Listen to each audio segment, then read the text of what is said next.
Kurt, thank you so much for joining, our travel tea time. We're excited to have somebody of your caliber join us. It's really an honor. Of course, I've known you for quite a while and have had the privilege and the honor of working for you at Travelport, and know what an incredible executive you are. So it is truly my honor to have you here joining us. It's my privilege, Maria, and I love being with friends, so thank you. So, as you know, I'm quite the tea drinker. This is tea time. And I wanted to see what you're drinking and also the cup of choice that you're using. So I've, of course, Maria, being unconventional, I've gone off menu. And since I'm at the White House, I don't have my normal cadre of coffee cups, but I did prepare two different drinks for you. Okay. One is my staple during the workday, is the institution of Diet Coke. Now, it's only lunchtime here in Stone Harbor, New Jersey, but I also thought I'd bring in a Belgian treat, and we'll taste test this as well. And it's quite good. I'll refrain from drinking too much of it because I might not behave as professionally, but those are two of my favorites right there. Well, I did bring, because you were at the beach, this teacup that I got at the beach, and it has the oysters around it, and it says, your life is your oyster. So that's pretty cool. I like that. I did that one in honor of you because you're at your beautiful beach house today.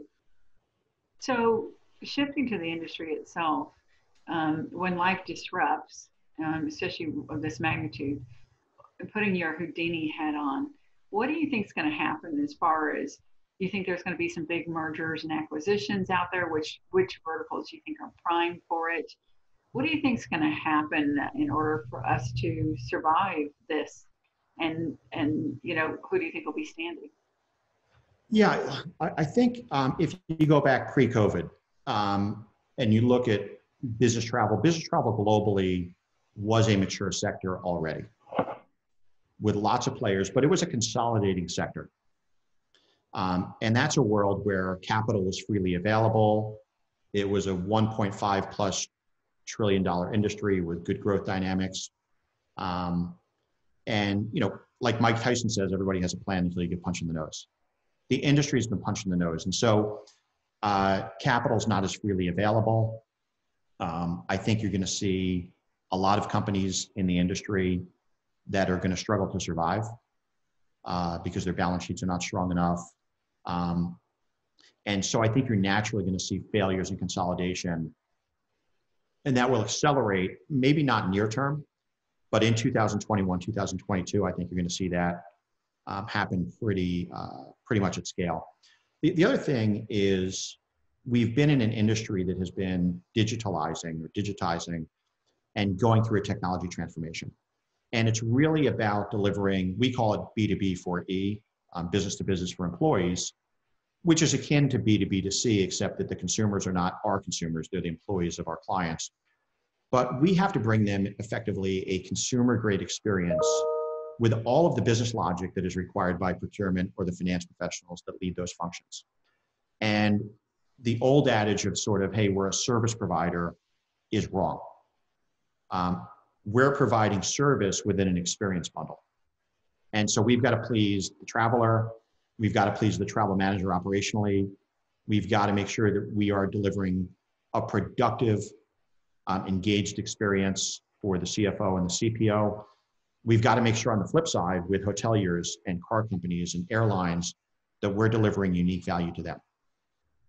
And so I think that the folks who survive and thrive in the long term are going to be the folks who can operate as intermediaries, almost e-commerce type capabilities, albeit with a very strong service element.